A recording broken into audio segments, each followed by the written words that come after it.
habla hoy.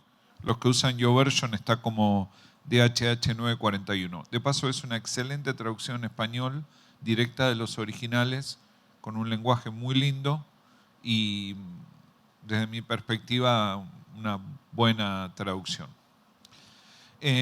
Bueno, versículo 23. Pedro y Juan, ya puestos en libertad, fueron a reunirse con sus compañeros y les contaron todo lo que los jefes de los sacerdotes y los ancianos les habían dicho. La gente, versículo 24, después de haberlos oído, dice, todos juntos oraron a Dios diciendo, Señor, tú que hiciste la tierra, el mar y todo lo que hay en ellos. ¿Alguien tiene Reina Valera? ¿Cómo? Alguien que me lea en voz alta Reina Valera, ese versículo 24, ¿cómo está?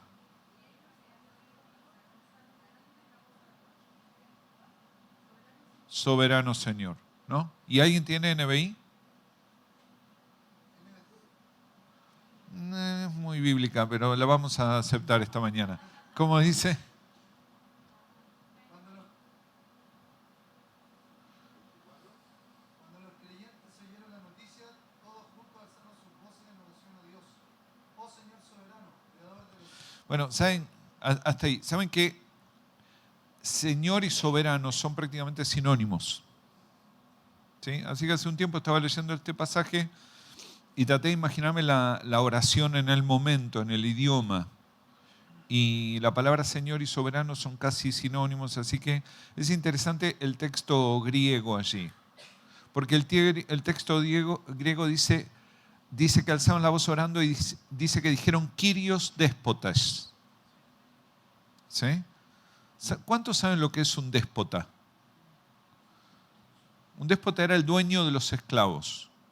En esa época un caballo valía más que un esclavo.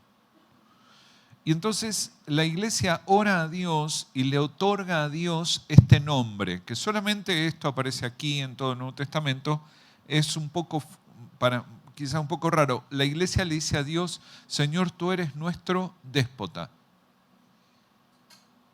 No hay ningún truco, es lo que dice el texto. Uno me mira como diciendo, ¿para dónde va a salir? No salgo para ningún lado, eso es lo que dice el texto. El texto en griego dice, Señor, tú eres nuestro déspota. Nosotros somos tus dulos, tus esclavos. Tenemos un solo pedido, que prediquemos sin temor, dice el versículo 29. Y pone la dimensión de fe en un punto muy alto. Pone la relación con Dios en un punto donde la iglesia se consideraba a sí misma como una propiedad de Dios. Y pone todo el valor del discipulado en un nivel de radicalidad muy alto. Señor, vos sos nuestro dueño, podés hacer con nosotros lo que quieras, nosotros somos tus esclavos, movenos, ponés acá, no hay ningún problema. Solamente tenemos un pedido, que cuando estamos predicando no tengamos miedo. ¿Qué les parece si repasamos nuestras últimas oraciones en este último, semana? Nuestros devocionales, ¿qué oramos? Pues yo estoy cansado de escuchar gente que dice, no, tenemos que volver a ser la iglesia primitiva. Bueno, les cuento cómo era la iglesia primitiva. Así. Lo miraban a Dios y decía, vos sos nuestro dueño, haz lo que quieras. Y de paso, si puedo cambiar el auto, mejor. O sea, no combinan las oraciones, ¿me entienden? Porque nosotros a veces escucho gente que, mira, la iglesia primitiva se movía en el poder del Espíritu, iba, predicaba, en el momento bautizaba, Hechos 2:42. Todos los días se reunían, no a veces, todos los días se reunían en el templo y en las casas. Y perseveraban, leían todos los días un libro que es uno de los primeros libros cristianos, se llamaba La Didaqué, que nosotros lo tenemos traducido en el libro de los Hechos, perseveraban en la doctrina de los apóstoles. Y en el texto griego dice, estudiaban todos los días la Didaqué, que era lo que los apóstoles iban contando de lo que habían oído de Jesús y cómo iban entendiendo la doctrina. Y no es la idea que un libro inspirado, sino que es como tenemos hoy 1000 libros de estudio de los apóstoles enseñándole a la iglesia lo que habían oído que Jesús había dicho y cómo ellos iban entendiendo que eso tenía que ver con la vida de la diaria. Y un sentido de radicalidad tan fuerte que la gente dice que todo lo que no usaba lo vendía para que la obra progrese.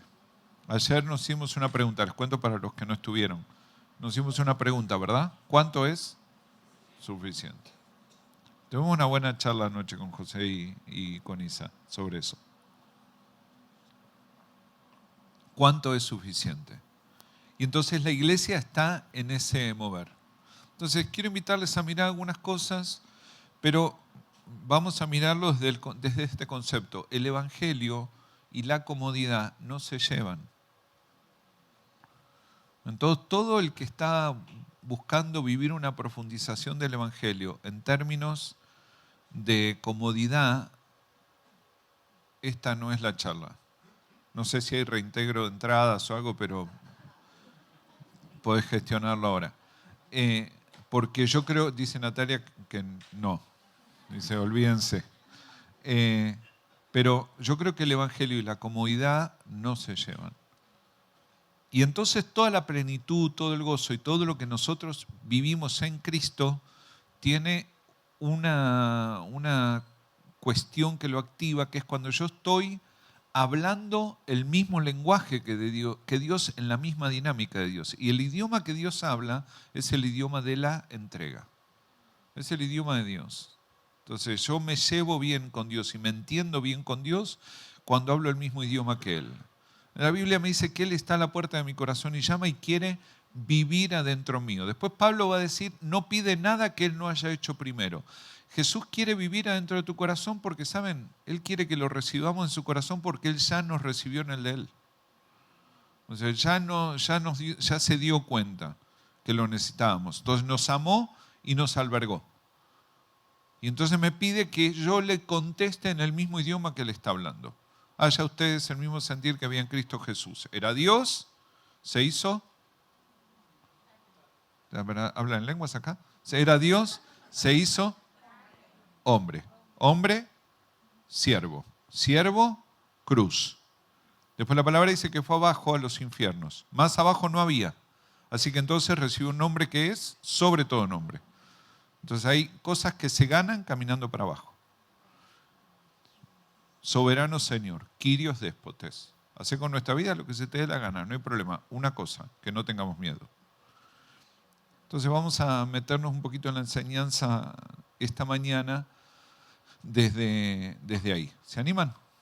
Bueno, búscate a alguien cerca tuyo que parezca cristiano, tómale las manos y toma un momento para orar con tu hermano, con tu hermana. Vamos a pedirle a Dios que nos hable, que más allá de lo que digamos acá, de lo que olvidemos, que Él nos hable y nos enciende. Busca a alguien alrededor tuyo con el cual orar esta mañana, toma un momento, toma la mano que está a tu lado y ora con tu hermano, con tu hermana.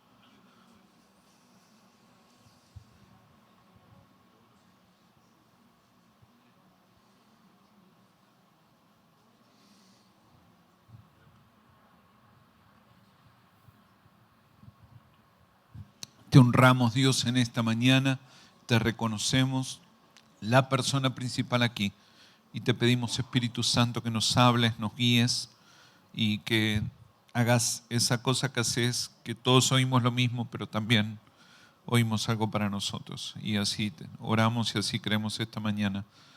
Bendice cada casa representada aquí, nuestras familias. Oramos en el nombre de Jesús. Amén y amén. Bueno, vamos a usar un poquito la pantalla esta mañana. Esta primer parte de lo que vamos a hacer esta mañana le vamos a llamar regel. ¿Quieren decirlo conmigo?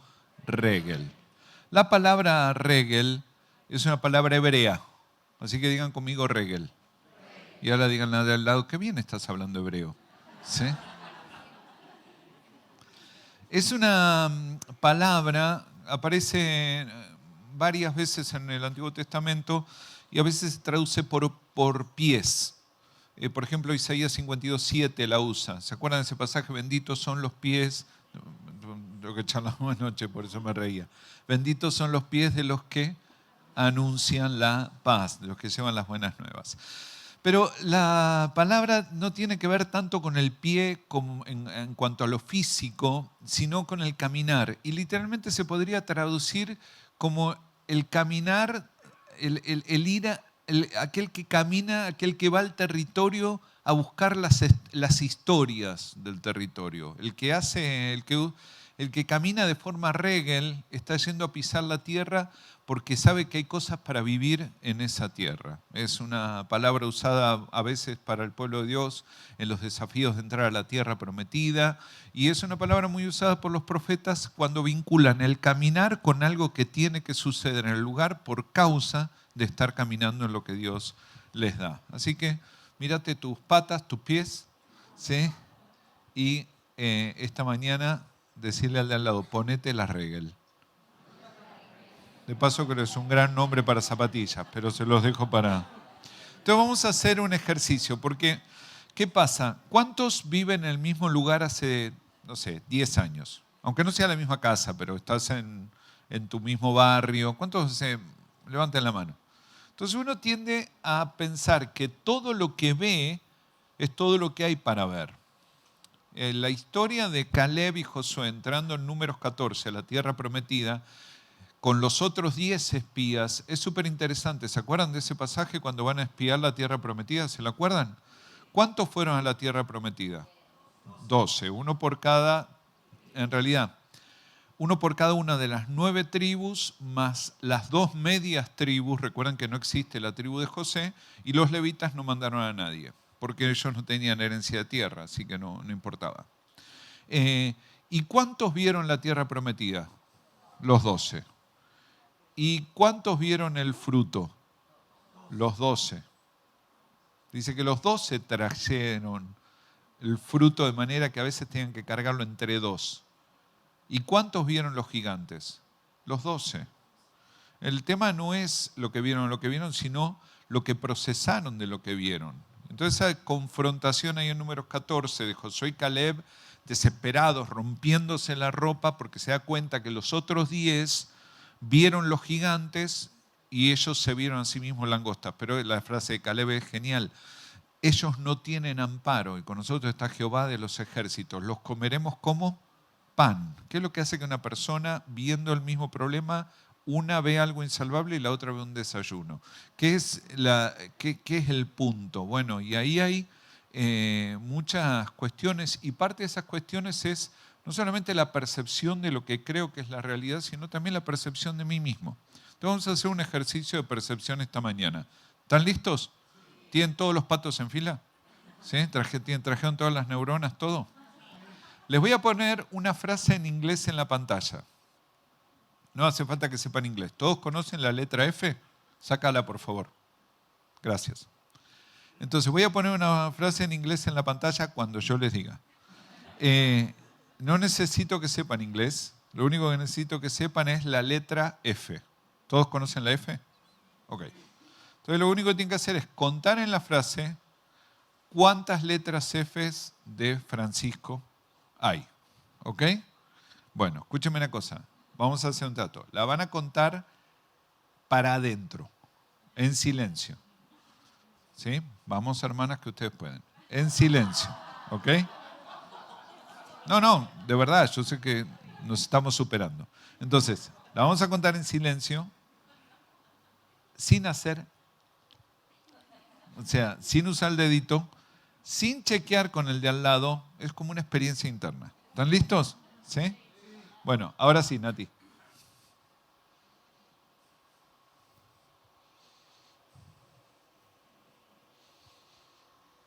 Sácala. ¿Cuántas letras F hay?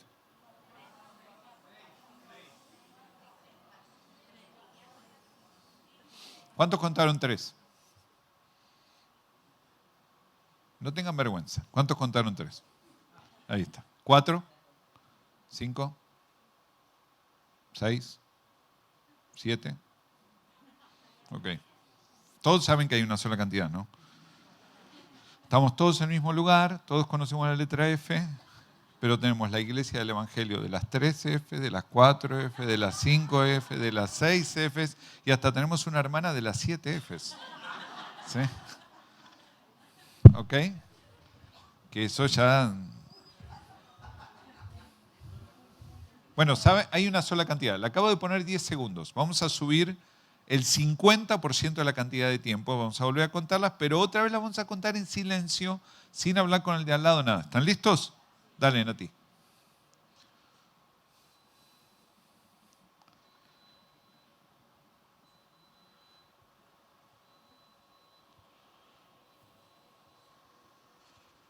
Listo, sácalo. ¿Cuántas hay? Escuché a alguien ahí que dijo 2. No hay 2. Okay.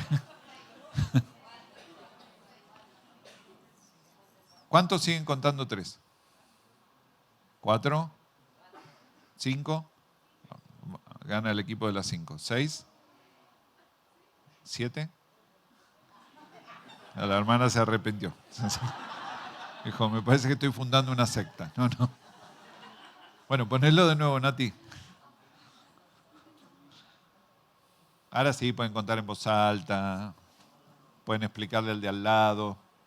O sea, decidan, hagamos una asamblea y voten cuántas letras F hay.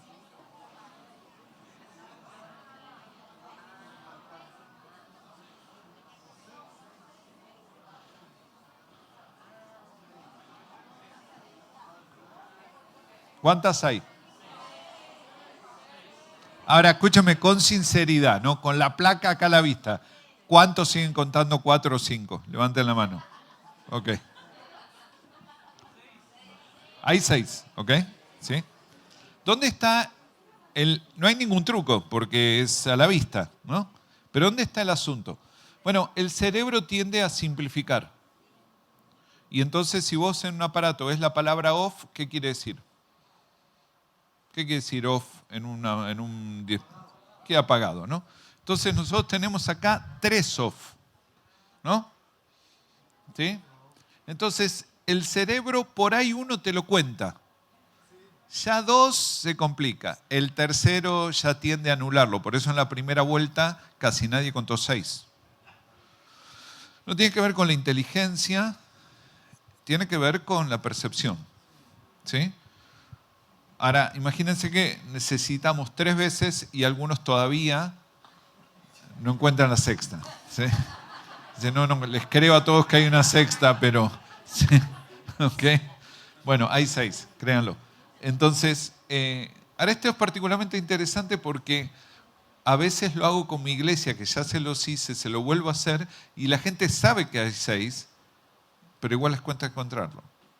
Porque vamos a poner algo esta mañana. Vemos lo que vemos. Y no vemos todo lo que hay para ver. Vemos lo que vemos. ¿Sí? Es un tema de percepción. Entonces muchas veces nuestra percepción y nuestra convicción de cómo son las cosas es el filtro que nos impide ver otras. Sobre todo en los temas que estamos seguros. Y eso nos pasa mucho con la palabra y con las cosas de Dios, porque Dios es eterno, inconmovible. Pero yo no soy eterno y yo no soy inconmovible. Mi percepción respecto de lo que Dios hace va cambiando con el tiempo. No porque Dios cambia, sino porque yo crezco y aprendo a ver otras cosas. Ahora, eso no implica que yo crea en un cambio de doctrina, pero sí crea lo que dice el apóstol Pablo, que nuestra vida va evolucionando. La luz del creyente es como la luz de la aurora, va en aumento. Por ejemplo, ¿estamos bien? Ok. Vamos a hacer ¿hacemos una prueba? Yo les digo medio versículo y ustedes me lo contestan rápido, sin pensar, me lo contestan. ¿Se animan? Vio Dios a Adán y dijo, no es bueno que el hombre esté solo. Le haré pues ayuda idónea. ¿Creó entonces Dios? ¿Qué creó? ¿Por qué dicen eso? Si la Biblia no dice eso. Lean Génesis 2:18.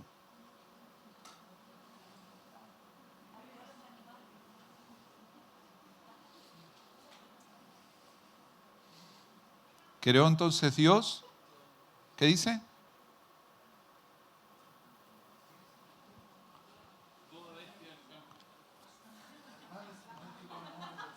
¿Qué dice? Creó entonces Dios.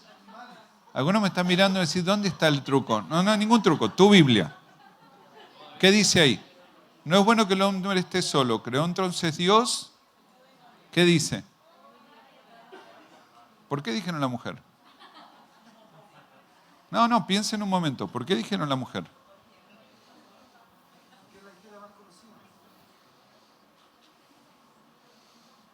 Porque alguien nos dijo lo que había que pensar. Tan fuerte, se estableció como un filtro tan fuerte que se comió el texto. Entonces, otro día discutimos si la mujer es o no la ayuda idónea. El otro día lo hablamos, yo creo que no. Yo creo que es un concepto que no está en la palabra, pero otro día lo hablamos. Pero lo que estoy seguro es que el texto no dice eso. No dice creó entonces Dios la mujer. Dice creó entonces Dios los animales. Pero nosotros, yo les dije, les voy a decir medio versículo y ustedes me repiten de memoria el otro medio versículo. No lo que ustedes piensan, el medio versículo. Y ustedes me dijeron de memoria que el medio versículo que faltaba decía la mujer. Pero el texto dice los animales. Entonces, a eso me refiero cuando hablo de filtros. Las cosas que se establecen y nosotros las tenemos como una verdad. ¿Cuántos son papás? Yo fui buen alumno en el secundario. O sea, fui de los mejores, la verdad. Lo digo con... Pero particularmente cuando estaba egresando de quinto año, vivía en una ciudad del sur de Argentina que se llama Bahía Blanca y mi compañero de banco era el mejor alumno de la escuela. Y yo era el segundo mejor alumno de la escuela. Y entonces estaba en el anteúltimo día de clase y le digo a mi amigo, digo, yo nunca me rateé. ¿Cómo le dicen acá escaparse de la escuela? ¿Cómo? Cimara. Cimarra. Ok, yo nunca hice la cimarra. Ok. Y entonces mi amigo me miró y me dijo, yo tampoco me hice. Entonces lo miré y le dije, yo no puedo terminar el secundario y no haberme escapado de la escuela nunca. Y me dice, ¿qué hacemos? Le digo, me voy a mi casa. Estábamos en el medio de la clase de matemática. Y entonces me miró y me levanté y le dije, profe, hasta mañana. Hasta mañana me dijo. Y agarré la carpeta y me fui. Y pasé por donde están los preceptores y me dijo, Bernardo, ¿dónde vos? A mi casa, le digo. Chau, hasta mañana, me dice. Y me fui. Y cuando estaba llegando a la puerta, el rector del colegio me dijo, ¿te vas? Sí, profe, hasta mañana. Hasta mañana, me dijo. Y entonces el portero me abrió y salí a la calle. Y le digo a mi compañero, no se siente como que nos escapamos, ¿no? O sea, claro, era el mejor alumno de la escuela y el segundo mejor nadie creyó que estaba pasando otra cosa. Y entonces nos fuimos a mi casa y llego a casa y mi mamá me dice, ¿qué haces tan temprano? No sé, le digo, o sea, me gustaría decir que hice la cimarra, pero tengo la sensación de que no lo hice bien, le digo, porque al otro día fui al colegio, cuando estoy entrando me llama el rector, me dice, vení un cachito. Sí, me dice, ayer te hiciste la cimarra. No sé, le digo, o sea, no, pero te fuiste antes, yo pensé que te había venido a buscar tu mamá, pero no te vino a buscar nadie. No, entonces te escapaste. No, ¿cómo me voy a escapar si yo le dije chau y usted le dijo al portero que me abra? O sea, yo no me escapé, o sea, me quería ir a mi casa y usted le dijo al portero que me abra. Entonces se rió, claro, era el anteúltimo día de clase. Se rió, me dio un cachetazo y nos fuimos a clase. Y entonces me agarró, yo era el capitán del equipo de vóley en esa época. Obviamente era el levantador, ¿no? Y entonces uno de mis mejores amigos del equipo, el papá distribuía productos de limpieza y distribuía jabón para lavar la ropa, pero no el de ahora, el de hace 30 años, viste, que hacía una espuma. Entonces me dice, ustedes están locos, me dice, ¿qué hicieron? Entonces le cuento y me mira él y me dice, ¿sabes lo que yo siempre quise hacer? ¿Qué? Me dice, llenar el depósito de agua del baño de las mujeres de jabón en polvo. Entonces yo lo miré y le dije, es buenísimo. Entonces, a la tarde tenías que volver a entrenar y volvimos con jabón en polvo y nos subimos al techo y llenamos el depósito del baño de las mujeres de jabón en polvo. Para los que tienen unos años, ¿vieron la película La fiesta inolvidable de Peter Sellers? Una fiesta donde a medida que abriendo la canilla salía espuma, espuma, espuma. Entonces a medida que las chicas iban yendo al baño, cada vez que tocaban el botón del inodoro salía espuma, la canilla espuma. Bueno, para mí fue buenísimo. Bueno, apareció el rector, suponiendo que los de último año hacen esas cosas. Empezó quién fue. Y entonces se paró y dijo, yo quiero saber quién fue. A mí me traicionó el cristianismo y entonces confesé. Entonces, en mi país, si te ponen 25 amonestaciones, decimos te echan. Bueno, me iban a echar porque yo era el segundo mejor alumno. El último día me pusieron 24. Y entonces me sentaba en rectoría y el rector me decía, no lo puedo creer. Sí. Me dice, pero no puedo creer lo que hiciste. Digo, para mí estuvo buenísimo. Le digo. Y entonces el tipo se rió y me dijo, sí, la verdad que sí. Me dice, igual te tengo que poner amonestaciones. Y bueno, me pusieron 24 y llamaron a mi mamá. Entonces mi mamá llegó, y el rector le contó todo y mi mamá lo miró al rector y dijo, mi hijo no puede ser.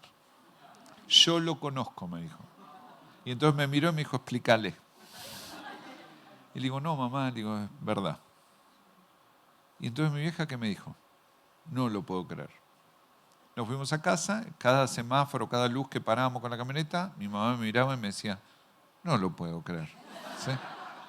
Llegamos a mi casa, me dijo, no lo puedo creer. Se lo contaron a mi viejo y ahí el que no lo podía creer fui yo, la paliza que cobré.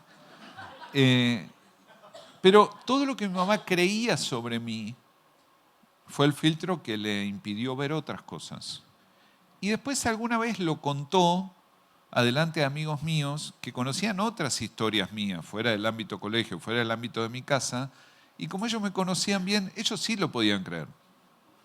Y entonces la miraban a mi mamá y le decían, es que vos no sé si lo conocés bien. Entonces lo que sabemos muchas veces es un filtro complicado para aceptar otras cosas. Y también nos pasan las cosas de Dios. Y entonces tenemos esta frase, Dios es así. Bueno, charlémoslo. Es lo que yo entiendo hasta hoy. Es lo que veo hasta hoy. Y creer que yo hoy puedo saber todo lo que Dios es y cómo Dios actúa es achicarlo a Dios. Quizás Dios está mucho más allá de lo que yo pueda comprender jamás.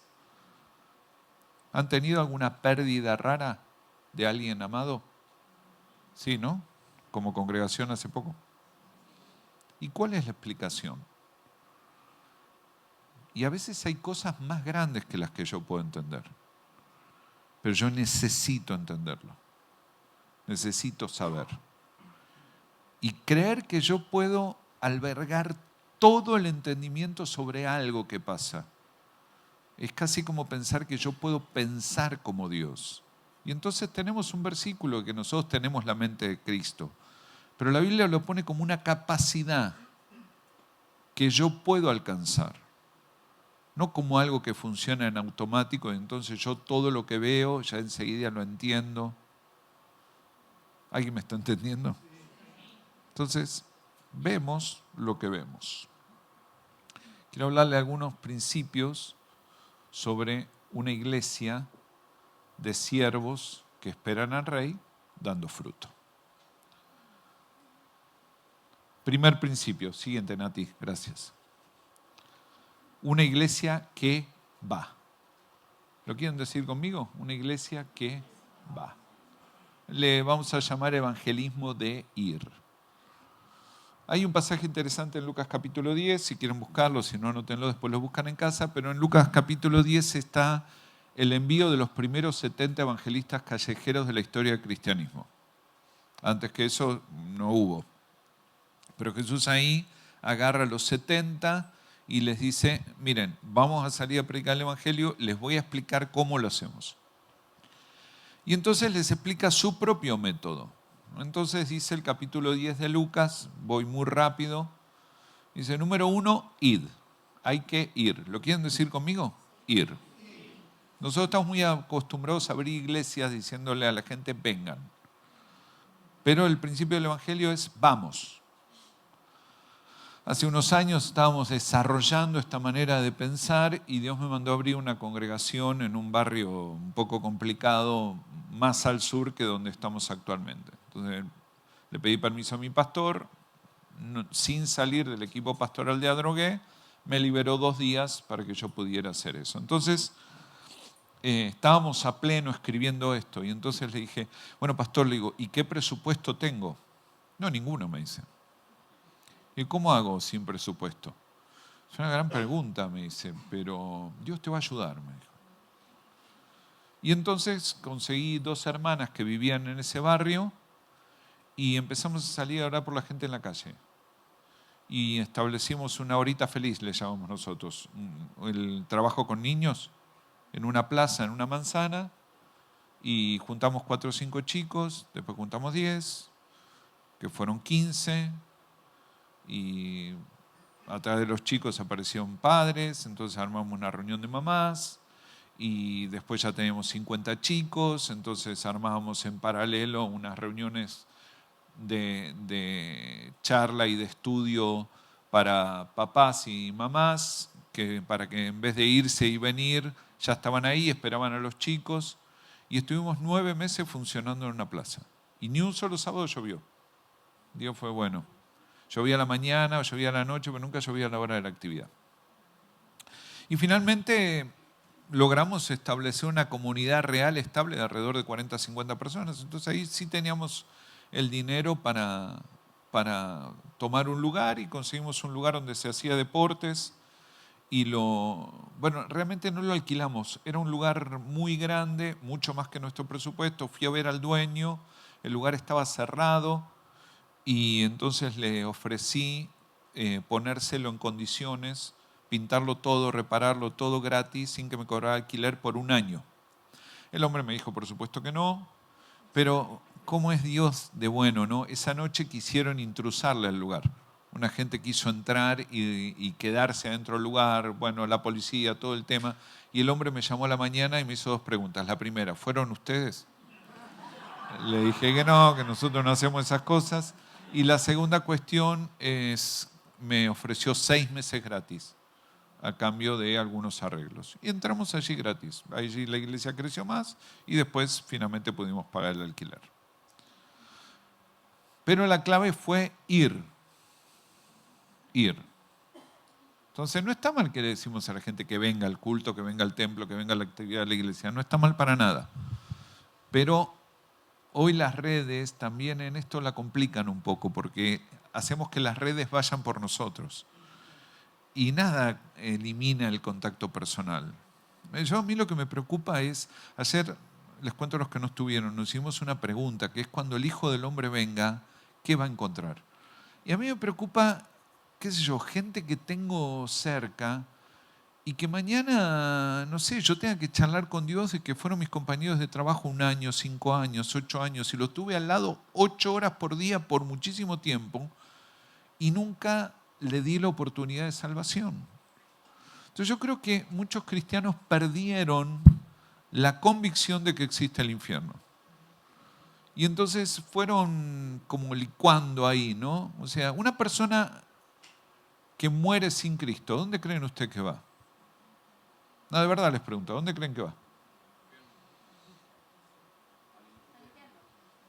¿Y cómo sería el infierno? O sea, lleno de hinchas de Colo-Colo ardiendo, o sea, ¿cómo sería el infierno?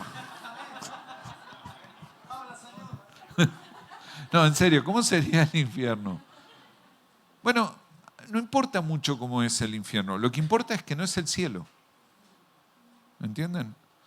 Entonces, ¿tendrá fuego? ¿No tendrá fuego? Bueno, no sé, puede ser, a veces las imágenes es que sí, otras veces las imágenes es que no, pero para el caso no importa, porque lo que importa es que el infierno es el no cielo. Si una persona que muere sin Cristo, el punto es que no va al cielo.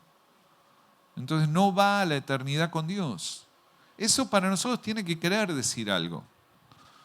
Y si no quiere decir nada, entonces tengo que revisar mi fe, porque Jesús enseñó que la fe es amor por Dios y amor por la gente.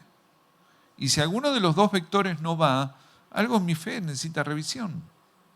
¿Alguien me está siguiendo? Entonces, este es el punto, pero como nosotros sacamos al diablo de escena, decimos, bueno, tampoco es volverse tan loco el infierno. Bueno, ok, no le des bolilla al infierno, no importa. Pero el punto es que puede ser que alguien que es tu compañero de colegio, tu compañero de facultad, y por años pasó horas y horas por semana con vos, un día no esté más al lado tuyo y no haya tenido la oportunidad real de nacer de nuevo, de una nueva vida. Entonces, yo de esto escucho todo tipo de gansadas. ¿Le dicen gansadas acá las pavadas?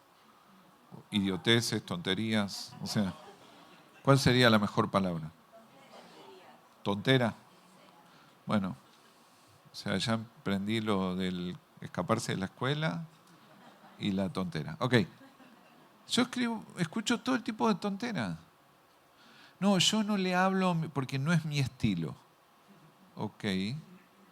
Pero ojo que yo a mi manera le doy testimonio. Bueno.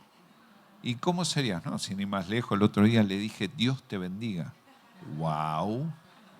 Tremendo. La vicepresidenta de nuestro país nos dijo como 10 veces Dios los bendiga y no saben los bien que nos está yendo. ¿Sí? Sí, sí.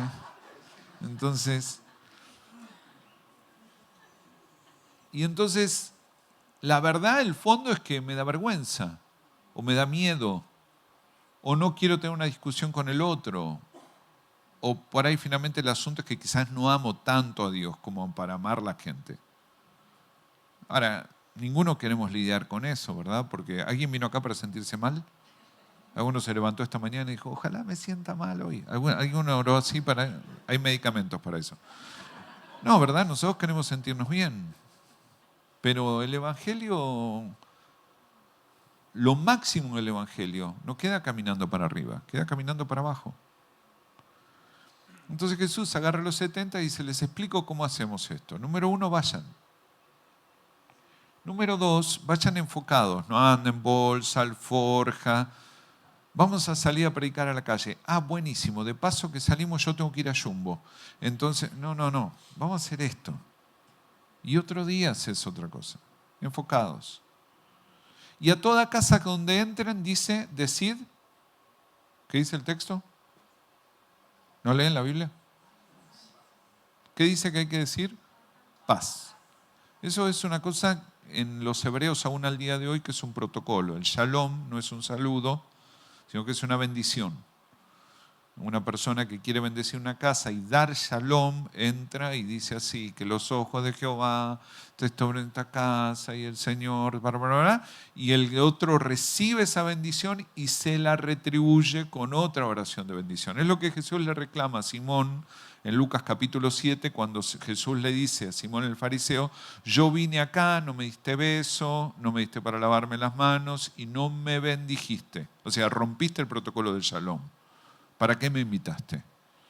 Y bueno, se acuerda el pasaje, en realidad lo invitó para tomar el examen.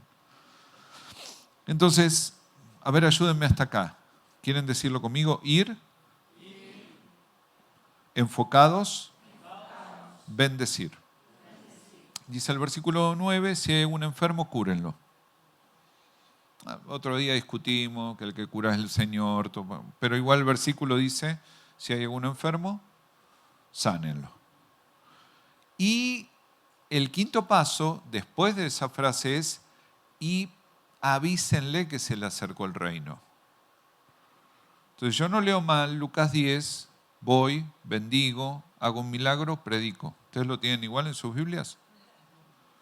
¿Sí? ¿Lo quieren decir conmigo? Ir, bendecir, señales, predicación. Jesús hacía así, iba donde estaba la gente. El ejemplo por ahí máximo es Juan capítulo 9, ¿no? Con ese ciego que se sana, pero la situación se da de una manera que Jesús no le puede terminar de predicar, entonces tiene que volver después a decirle, ¿qué decís del que te sanó? Y el ciego, bueno, ¿qué le dice? No lo vi. Piénsenlo, no lo vi. porque era... Entonces Jesús tiene que terminarles el mensaje. Dice, el que habla contigo, ese es. El tipo dice, reconozco esa voz y ahora conozco tu cara, creo. ¿No? Pablo sigue la misma rutina. En Hechos 13, Pablo lo explica muy bien allí cuando está en Tesalónica. Y él explica que su carga es ir primero a predicar a la sinagoga, pero luego, en general le iba mal, y entonces luego Pablo, ¿qué hacía? Iba donde estaba la gente, se provocaba alguna señal, predicaba. Y ustedes vean la escena que quieran de Pablo. Caminando por Filipos, con la endemoniada que lo seguía, la situación en Éfeso, la que ustedes quieran. En un solo lado Pablo rompe ese principio y predica antes de hacer señales, que es en Atenas. Y entonces le dice la gente a Pablo, ya te escucharemos otro día con este tema. Imagínense, Pablo fue a los inventores de la filosofía con filosofía. Y la historia dice que no quedó una iglesia fuerte en Atenas. Pero todo el resto de los lugares, Pablo siguió ese patrón. Así lo cuenta el libro de los Hechos. De hecho, él cuando le escribe a los Corintios, en 1 Corintios capítulo 1, les recuerda, cuando fui a ustedes no fui con palabras de humana sabiduría, que las tenía, sino con demostración del Espíritu y de poder. Entonces, nuestro primer principio en esta mañana es una iglesia que va. O sea, nosotros queremos ser relevantes, queremos esperar al Rey dando fruto, queremos que cuando el Rey venga, Santiago esté anotada entre esas ciudades que dice el libro Apocalipsis de las naciones redimidas. Tenemos que ir. Sigamos con las redes, hagamos 14.000 TikTok, está todo fenómeno, pero igual tenemos que ir a hablar con la gente. ¿Y a dónde? Organicémonos. Bueno, organicémonos si quieren, pero con los que tenés que hablar es con tu compañero de trabajo, de facultad, con tu vecino, con la persona de tu edificio, con tu compañero de colegio. Y armamos un día una actividad todos juntos, pero mientras tanto, el que ya tenés. ¿Alguien me está entendiendo? Entonces, ¿cómo lo hacemos de manera práctica? Bueno, yo les cuento historias solo para ilustrar, no para copiar. Pero, por ejemplo, yo haría esto. Si tu compañero de trabajo te dice, me duele la cabeza, ¿tenés un ibuprofeno? ¿Sabés qué le tenés que contestar? ¿Saben lo que le tienen que contestar? ¿Me dejás orar por vos? ¿Cómo? Déjame hacer una oración por vos. Yo creo en Jesús. No, pero yo no creo. No hace falta porque yo ya creo. ¿Sí? Entonces déjame hacer una oración por vos. Y tener una oración por él. ¿Cómo te vas a sentir? ¿Qué te va a dar? Miedo. ¿Por qué vas a pensar, como pensamos todos, ¿y si no se cura? Bueno, si no se cura, no sea maleducado, dale el ibuprofeno.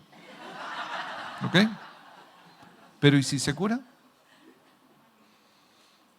¿Y si Dios, porque vos no estás haciendo lo tuyo, estás haciendo la obra de otro? Nosotros trabajamos para otro. ¿Y si se cura? ¿Y si se le pasa el dolor de cabeza? ¿Y si terminás de orar como te haya salido? Orá una oración normal, con fe, pero no le claves media hora de versículos bíblicos. O sea, puede ser, Señor, en tu nombre, sánalo ahora, saca este dolor de cabeza, en nombre de Cristo Jesús, amén. ¿Ok? Y si cuando terminas de orar no le duele más, ¿sabes lo que va a decir esa persona de vos? Che, vieron en la oficina hay uno que tiene poderes.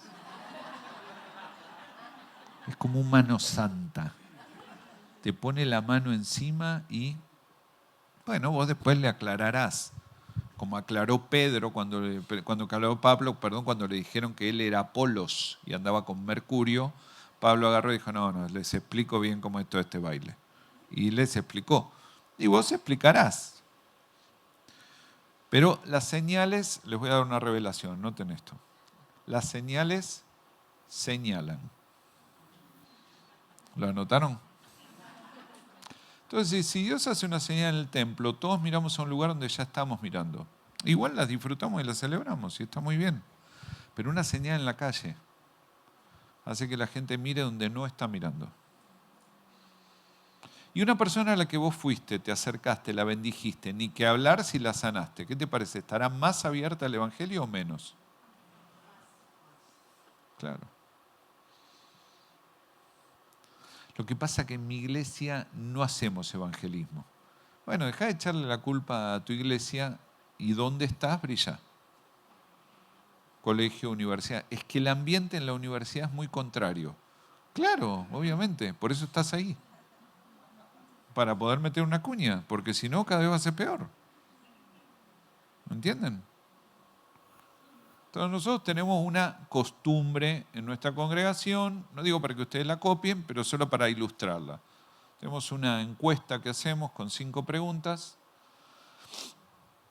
y salimos a la calle sin Biblia, sin la remera, sin la polera que diga Jesús te ama, acéptalo o arderás en el infierno, nada de eso.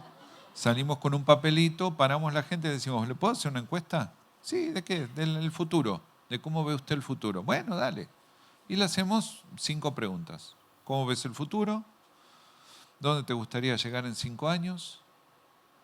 ¿Cómo ves tu futuro personal? Si vamos a suponer que Dios te diera cualquier cosa que vos pidieras, ¿qué pedirías? Y la persona en general lo cuenta. Y la última pregunta es, ¿me dejarías orar a Jesús por esto? La mayoría de la gente, he hecho esto en más de 20 países, la mayoría de la gente dice sí. Yo no sé si entienden que le vamos a imponer las manos y le vamos a orar en ese momento, en el medio de la calle. Pero cuando la persona empieza a decir, nosotros le imponemos las manos y le oramos en el momento. Hemos visto de todo, chicos.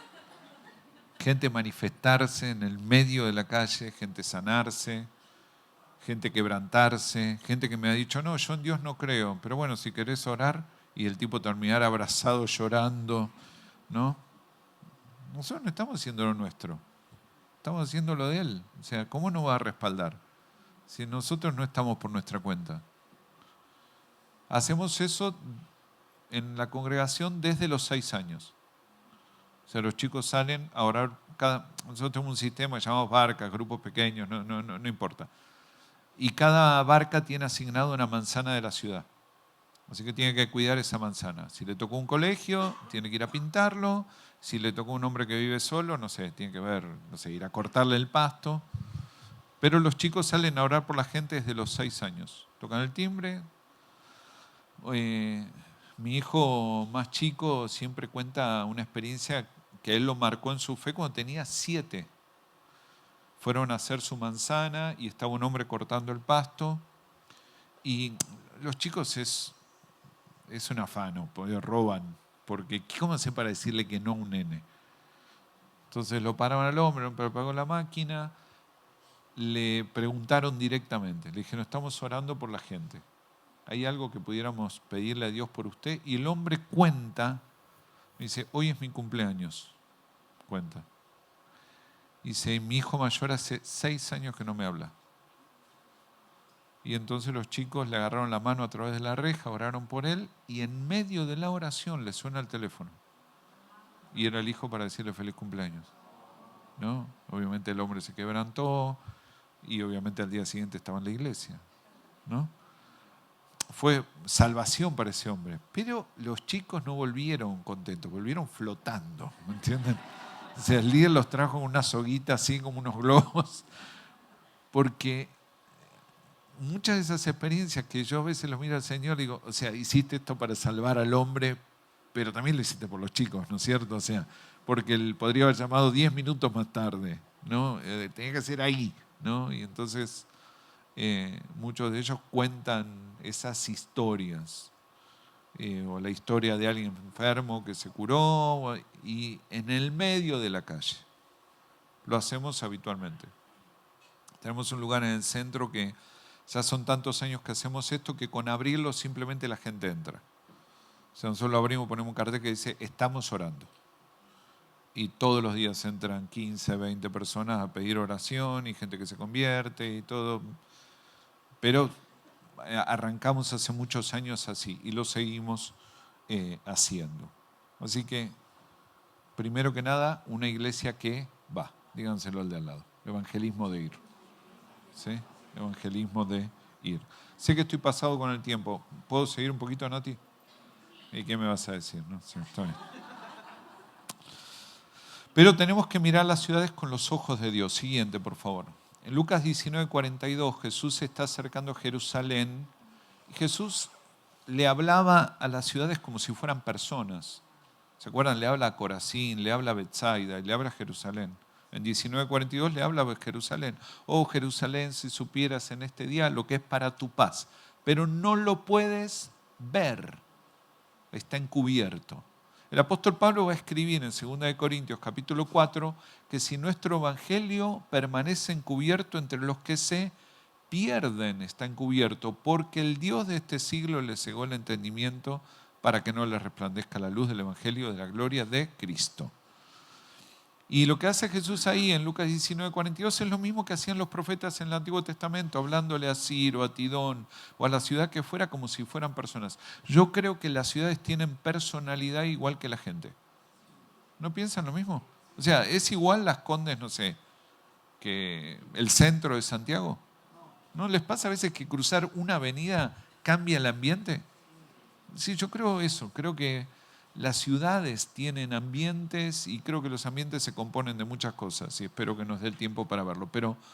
Pero Jesús le hablaba a Jerusalén como si fuera alguien, no un conjunto de edificios habitados por personas, alguien. Y nosotros tenemos que aprender a mirar nuestras ciudades con los ojos de Dios. ¿Cómo ve Dios Santiago? ¿Y cómo ve Dios Las Condes? Y cuando Él mira, ¿qué ve? Y tratar de saber si nosotros vemos lo mismo que Él, porque si no vemos lo mismo que Él, vamos a trabajar en otra cosa. Y la clave es trabajar donde Dios trabaja, ¿no? Entonces, yo creo que es una buena pregunta. Nadie debería conocer nuestras ciudades mejor que nosotros. ¿Por qué Santiago está acá y no 10 kilómetros al norte? ¿Quién la fundó? ¿Quién era? ¿Bajo el amparo de quién la puso? ¿A quién se la dedicó? ¿Y Las Condes? ¿Por qué la ciudad creció para este lado? ¿Por qué la parte cara vino para este lado? ¿Cuál es la aplicación? ¿Y cómo es la relación de la gente en esta área con el dinero? ¿Y eso significa algo? ¿Y cómo es la personalidad, no de la gente, sino de este lado de la ciudad? Porque pareciera que cuando cruzás el túnel, la salida del túnel, a mí me dio la sensación como un cambio de ambiente, no como un cambio geográfico, sino como un cambio de ambiente. Y puede ser que el aire cambie, los componentes espirituales sean otros, y entonces tengamos que atender otras cosas. Así que esto me lleva al siguiente principio. El siguiente principio es visión de reino, y sé que aquí en la viña esto es un tema, así que voy rápido, porque sé que ustedes lo saben, pero tenemos que decidir si estamos para afectar un territorio o para llenar templos. Ahora, a mí me gusta el templo lleno, obviamente. Pero sé que toda mi ciudad no entra en el templo, pero sí creo que el Evangelio entra en la ciudad. Entonces, no dejemos de llenar el templo, porque eso significa gente que está discipulada, gente que se salva, gente que... Pero la palabra dice también en ese capítulo 13 de Hechos y en el 18, la gente empezaba a hablar de la iglesia como estos que trastornan el mundo. Le hablaban a los apóstoles y decían que lo han llenado todo del Evangelio. Y Pablo escribe en Romanos, voy para allá porque esta zona ya no hay donde predicar. Y como no quiero predicar sobre lo que predicó otro, me voy para España. Así que de paso para España, paro unos días en Roma, les predico y sigo. ¿No? Entonces, ¿eso qué significaba en concreto en el libro de los Hechos o en cualquier avivamiento que queramos mirar en la historia? Significaba iglesias que crecían, creyentes que se organizaban y más efectividad en el Evangelio. Pero la búsqueda de afectar territorios. Ese pasaje que les cité recién lo tienen ahí en Hechos 17. ¿Cómo hace Dios? Bueno, un poco lo dijimos, ¿no? Yo creo que las señales son el marketing del reino. Creo eso. Creo que Dios hace esas cosas. Pero hay que animarse a decirlo, ¿no? O sea, qué mal que está todo. La gente está angustiada. Yo me acostumbré a esto. Yo no. Entonces la gente te mira. ¿Cómo te mira? Mal. Porque hoy se usa ser depresivo. ¿Viste? Está como de moda, deprimámonos. Y si nos podemos deprimir en conjunto, mejor. Entonces la gente se junta y habla hacia lo malo. Y fíjense los números post pandemia en todos lados. Yo lo chequé antes de venir a Santiago. Que ustedes tienen aumento de suicidio, aumento de depresión, aumento de estudiantes entrando a carreras de psicoterapia. ¿Sí?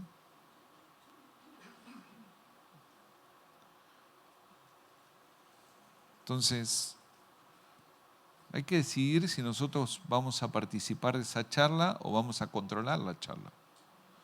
Miqueas capítulo 4 habla de 2 gritos. Dios les habla a su pueblo como ovejas y después le dice, ¿y por qué gritan tanto? ¿Que ustedes no tienen rey? Pero el versículo siguiente le dice, griten sí como mujeres de parto, es decir, griten como el que está pariendo algo, no como el que no está pariendo nada. No griten al aire, no griten por gritar, pero embarácense de algo y cuando estén en el parto ahí griten. En concreto, yo creo que esas charlas de todo está mal y el presidente es corrupto y etcétera, etcétera, son gritos al aire. No sé si sirve que nosotros participamos de eso. Yo no quiero que una persona después de estar un rato conmigo esté más amargada que antes. ¿Me entienden? Y a veces participamos de conversaciones que amargan. Y si los que estamos para dar una palabra buena hablamos palabra mala, el profeta Samuel dice que eso constituye locura. Y lo mismo dijo Salomón en los Proverbios, que establece locura cuando el justo maldice. No estés pensando si lo hiciste. Levantá tu mano al cielo y decirlo conmigo, voy a tratar de no hacerlo más. ¿Sí? Voy a tratar de no hacerlo más. Pero que alguien esté con nosotros y se vaya esperanzado. O se vaya diciendo, esta mujer está loca. Todo este país, esto, el problema, lo otro, ella parece que todo le resbala. Ok. Yo digo, es una gran manera de vivir, ¿no? En paz está buenísimo. ¿Ustedes qué opinan? No, vivir en paz está genial. Y veo que hay gente que gasta fortunas para poder conseguir lo que nosotros tenemos de regalo. Entonces, ¿por qué quisiéramos perderlo? ¿Por qué quisiera yo participar de conversaciones que amargan cuando tengo una fuente que salta para otro lado? Más bien compartamos otra cosa. Y por supuesto podemos analizar la realidad y podemos hablar y podemos opinar, pero no desde la amargura. Desde el análisis, claro, sí. Pero no desde la amargura. Me tocó estar muy al frente de la batalla con el tema del aborto, tanto en el 18 como después en la segunda ronda y hoy día. Yo creo que nosotros no hemos dejado de trabajar con eso y en algún momento lo vamos a dar vuelta. Y yo soy bueno discutiendo. Y sé discutir fuerte. Y me ha tocado debatir en la Cámara de Diputados más de una vez y me ha tocado pelear y discutir en todos los ámbitos. Pero sé que se puede discutir sin faltar respeto, sé que se puede discutir sin trasladar amargura y sé que se puede discutir sin dañar al otro. Sé que se pueden atacar ideas sin atacar personas. Pero las veces que dejé que la bronca me gane, lastimé gente. Y lastimé gente. Teniendo razón, ¿eh? No dije nada que no era verdad. Pero lastimé gente. Inicuos incircuncisos. Se lo merecían esos hijos de Belcebú. O puedo caminar en el Evangelio. Ama a Dios y ama a tu prójimo. Y entonces puedo defender ideas sin lastimar personas. A veces no me salió. Entonces, una visión de reino. Amén. Ahí necesitamos, bueno, lo que hablábamos ayer con el equipo de la escuela, ¿no? O sea, necesitamos aumentar la intercesión. ¿Por qué? Y porque está lindísimo, adoramos al Señor, baja el Señor, viene la paloma en tirabuzón, bailamos con los ángeles. Bueno, por supuesto, su presencia es mi delicia, dijo David y decimos nosotros también, amén. Por supuesto. Pero ayer decíamos, a la mañana compartíamos con algunos del equipo y decíamos que yo creo que el altar te llama, pero después te cambia y te manda a algún lado. Es una regla en la Biblia. Chequeen el altar que ustedes quieran. El de Moisés, el de Abraham, el de David o el de Jesús en Getsemaní. Te captura primero. Lo que pasa ahí te apasiona. Y cuando estás ahí, te cambia y después te manda a algún lado. Y entonces creo que tenemos que hacer todo el proceso. Y yo creo que hay mucha gente, ¿no? Ustedes que son geniales, pero otros de otras iglesias que no son tan buenas, a veces simplemente estar enamorado de estar enamorado. ¿Me entienden? ¿O está muy raro? Hay gente que simplemente disfruta el estado del momento y eso no lo lleva a ningún lado. Y atrás de la frase de estoy esperando que Jesús vuelva, Maranata, y yo digo Maranata todos los días y de verdad estoy esperando que Jesús vuelva, y como creo que va a volver, estoy viendo si puedo acelerar los tiempos, entre otras cosas predicándole a más gente, porque así está en la palabra. Y quiero que cuando vuelva me agarre dando fruto. Quiero tener aceite, así que voy a ponerme bajo la unción todos los días, que no me falte el aceite, mi vida encendida. Pero cuando venga, que me encuentre encendido y que me encuentre dando fruto. Y algunos que no entienden el concepto de lo que estamos hablando respecto de la venida de Cristo, creen que todo el asunto es hacer nada. Entonces no hago nada, no estudio. ¿Por qué? Cristo viene. Me rasco todo el día. ¿Por qué? Digo, Cristo viene, ¿para qué me voy a...? Bueno, eso va contrario a la palabra, que en nuestro rey nos dijo, ustedes están puestos para llevar fruto, y fruto en abundancia. Y entonces es parte de la honra que yo le doy a mi rey, darlo todo, porque todo lo que hagamos de palabra o de hecho, hagámoslo para la gloria de Dios. Anda a la facultad para la gloria de Dios, anda a trabajar para la gloria de Dios, ¿no? Lo que compartíamos hace un ratito, sé tu mejor versión para honrar a Dios y para que la gente te vea y diga, wow, un peruano trompetista que toca la guitarra y vuela aviones. ¿Me entienden? Y eso le dé gloria a Dios. Y por ahí venís de una mala familia y por ahí tenés malas historias y agarrás y ¿te querés quedar en la mediocridad? Quédate en la mediocridad, explica tu historia y nadie te va a decir nada porque te van a escuchar de dónde venís y vas a decir, y sí, la verdad que la tenés difícil, tenés razón. Sé un mediocre, pero en el nombre de Jesús. Nadie te va a decir nada. O podés elevarte y tratar de vivir para la gloria de Dios. Da lo mejor. No necesitas dar 10, porque algunos no nos tocaron tantos patitos como para dar 10. Pero si mi tope es 7, no quiero dar 6. ¿Entienden? Entonces da lo máximo. No, yo tengo que ser mejor. Eso no es verdad. Yo tengo que ser lo mejor que puedo ser. Y no menos. Y no compito con el otro. Estoy compitiendo con lo que el mundo dice que quiere que yo sea. Y yo quiero ser lo que mi rey dice. ¿Amén? ¿Sí? Entonces, lo mismo es con nuestros territorios. ¿Qué dice el espíritu de la ciudad? Definan cuál es el territorio que vas a cambiar. Nos vamos a cambiar Santiago para Cristo. Bueno, amén. Arranca con 10 manzanas alrededor del templo. ¿Qué les parece? Vamos a establecer un cambio en los alrededores de donde estamos. Y cuando nos quede chico, lo agrandamos. ¿Sí?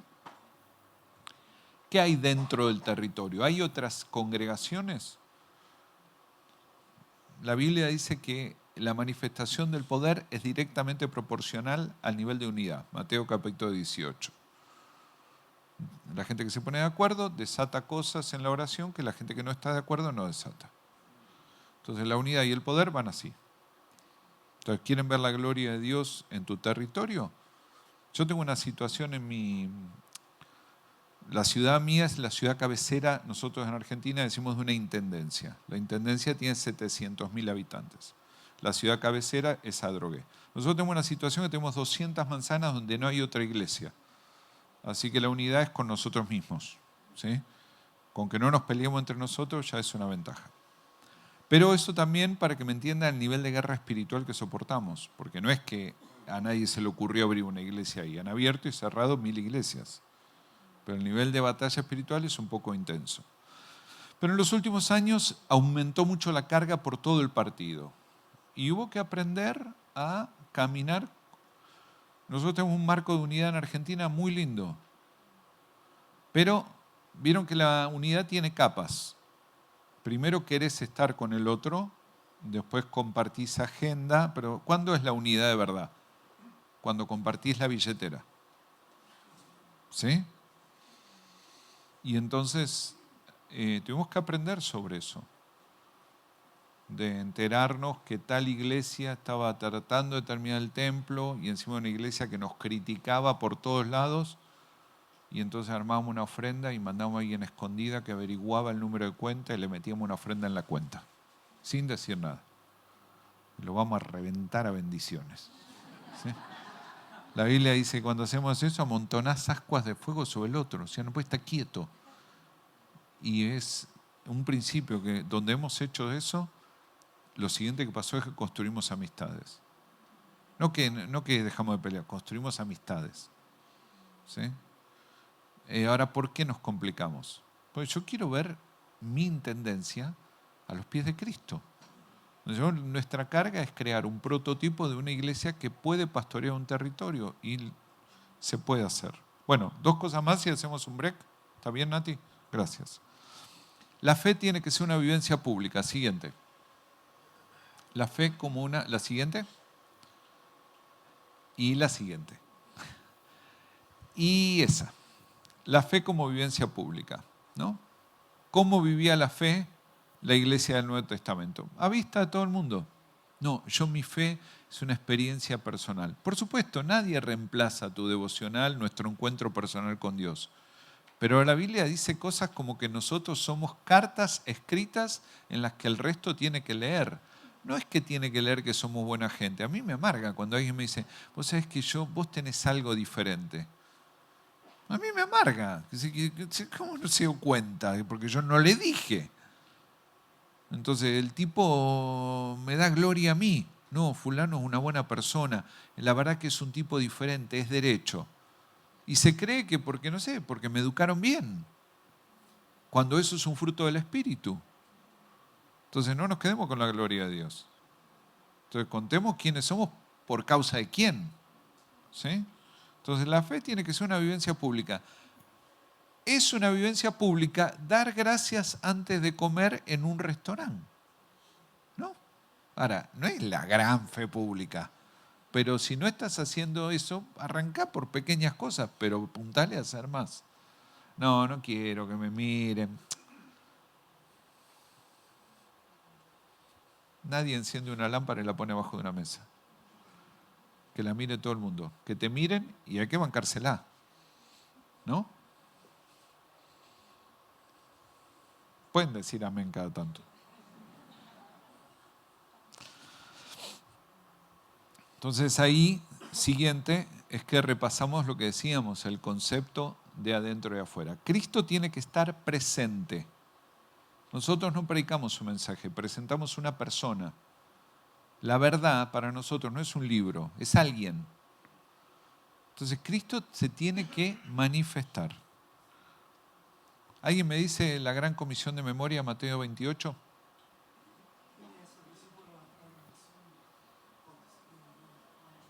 Decile la gran comisión de memoria que tenés al lado. Vamos.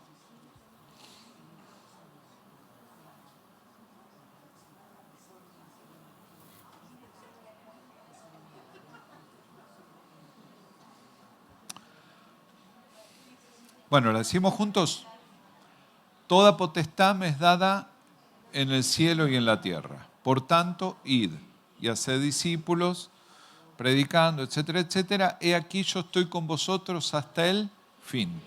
Si yo saco la presencia de Dios de la Gran Comisión, es un trabajo agotador. Y lo que nosotros tenemos diferencial es que estamos en Cristo y con Cristo.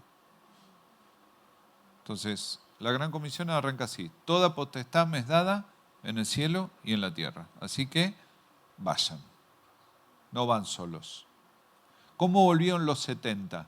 Dice el pasaje de Lucas, dice que volvieron maravillados porque aún los demonios se les sujetaban en su nombre. Y estaban tan agrandados que Juan le dice a Jesús, che, estuvimos en una ciudad que no nos quisieron recibir. ¿Querés que hagamos bajar fuego del cielo? ¿Se acuerdan? El profeta del amor. ¿Sí? Le decimos a Juan el profeta del amor. Y el tipo agarra y dice, ¿bajamos fuego del cielo? ¿Sí? No, Juan, no más. Nosotros no quemamos gente. O sea, estamos para salvarla. ¿No? Pero eso es que Juan de verdad lo creía. O sea, de verdad creía. Había visto tantas cosas que de verdad creía que podía hacer algo así. No sé si podía o no, pero él lo creía. Y por último, todo ocurre en un contexto de guerra espiritual. Efesios capítulo 6, versículo 12. Ustedes lo conocen, no tenemos lucha contra carne y sangre, sino principados, potestades, huestes espirituales de maldad en las regiones celestes, hablando de los aires. Colosenses 2 es otro pasaje muy claro, cuando habla de la victoria de Cristo en la cruz y la exposición pública de principados y potestades. Y la confrontación espiritual es una constante en el ministerio de Jesús de punta a punta. No estaba todavía iniciando su ministerio, ya estaba peleándose con Satanás en el desierto y toda la escena hasta la resurrección es de batalla espiritual. Apocalipsis capítulo 12, en un pasaje que se lo conoce como el protoevangelio, da una mirada de toda la situación de entrada, de llegada a Jesús desde los cielos y hace una descripción de esa confrontación espiritual como un componente y le da a la iglesia los recursos de cómo desarrollarla. Y para los que creen que en la resurrección se acabó todo, hay que leer el libro de los Hechos, donde Pablo no dejó de tener confrontación espiritual prácticamente en ninguna de las ciudades a las que fue. A veces explícita, como la endemoniada de Filipos, y otras menos explícitas, como la de la gran diosa Diana allí en Éfeso, en el capítulo 18. Mucha de esa guerra se da en la mente, por eso Corintios 10 dice, las armas de nuestra milicia no son carnales, sino poderosas en Dios para derribar, y no dice demonios, dice argumentos. Porque ¿cuántos saben que esto es un campo de batalla? ¿No? Orale a la que te pidió el ibuprofeno y empieza la batalla. ¿No? Entonces, con esto lo que estoy diciendo es que nosotros también estamos inmersos en la guerra espiritual. Y mucha gente no quiere creer que un cristiano puede tener batalla. Pero un cristiano puede tener lo que quiera, básicamente, inclusive un demonio. Jesús lo mira a Pedro y le dice, apártate de mí, Satanás, me eres de estorbo. Le escribe Pablo a Timoteo, en segunda de Timoteo capítulo 2, versículo 24 creo que es, si uno quiere buscar, a ver si no estoy equivocado. Pablo le escribe acerca de algunos problemas que está teniendo con gente en la iglesia que se le opone. Y dice, el siervo del Señor no debe ser contencioso, sino amable con todos, especialmente con los que se oponen por sí. Quizás Dios les conceda que se escapen del lazo del diablo en el que están cautivos, sujetos a voluntad de Él. Fuerte, ¿no? Yo que soy bautista, pienso en algunas asambleas que he estado. He visto gente endemoniada. Que después de la asamblea y decir barbaridades cantaba que Jesús es su rey. Y quizás las dos cosas eran verdad. Amaba a Dios, pero de pronto había algunas áreas de su vida en las que estaba cautivo.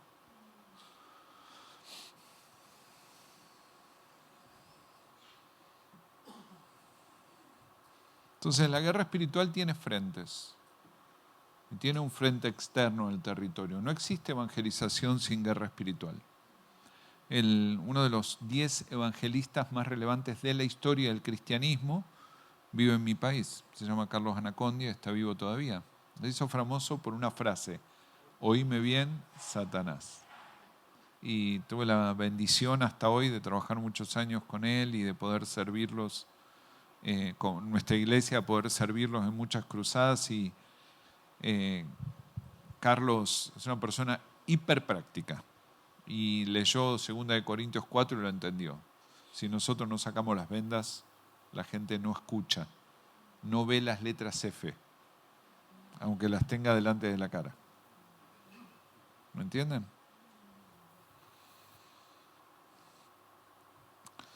Entonces, la siguiente, la Biblia para mí enseña 3 niveles de guerra espiritual. El siguiente, ahí está. Un nivel terrenal, estoy usando Hechos 19, que es Pablo en Éfeso. Un nivel terrenal, que es la confrontación más visible. Un nivel oculto, que tiene que ver con las obras hechas para el infierno en un territorio. Y un nivel estratégico, porque el infierno también tiene estrategias. Y la iglesia tiene que atender los 3 niveles de la confrontación. Por último, antes de ir al break, todo esto tiene que desembocar en discipulado. ¿Sí? Discipular, discipular y discipular. Y cuando terminemos de discipular, hay que discipular. Todo tiene que desembocar en discipulado. El discipulado, un discípulo es un copión. Esto es lo que quiere decir la palabra. Un imitador. Uno que quiere hacer las cosas que hace su maestro. Eso es un discípulo. Y creo que no hay un momento que esa carrera termine. Para ninguno de nosotros y para la gente que lideramos tampoco. Discipular y discipular y discipular.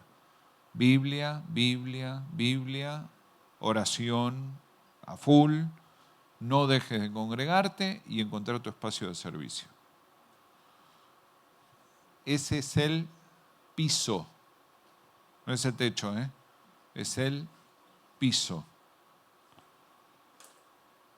Y de ahí a lo que Dios te vaya dirigiendo. Pueden decir amén también. Okay. Bueno, traten de decirlo en serio porque estén más atentos la próxima. Bueno, dijimos ayer que esto es, hoy a la noche no, que va a ser neto de administración, pero estamos siguiendo una rutina más como de clase. Así que si alguno necesita hacer preguntas, puede levantar la mano y preguntar. Así que eso pueden hacerlo, no ahora que vamos a un break, pero sí después. ¿Está bien? Nati, ¿cuánto tiempo tenemos? Sí. Dice que se acabó hace media hora. Bueno, Natalia, que es nuestra déspota, dice que podemos usar 10 minutos. Así que estírense, consíganse café, vayan al baño, lo que ustedes quieran. En 10 minutos estamos acá. ¿Querés poner la siguiente placa, Nati? Y ya la dejamos para la vuelta del break.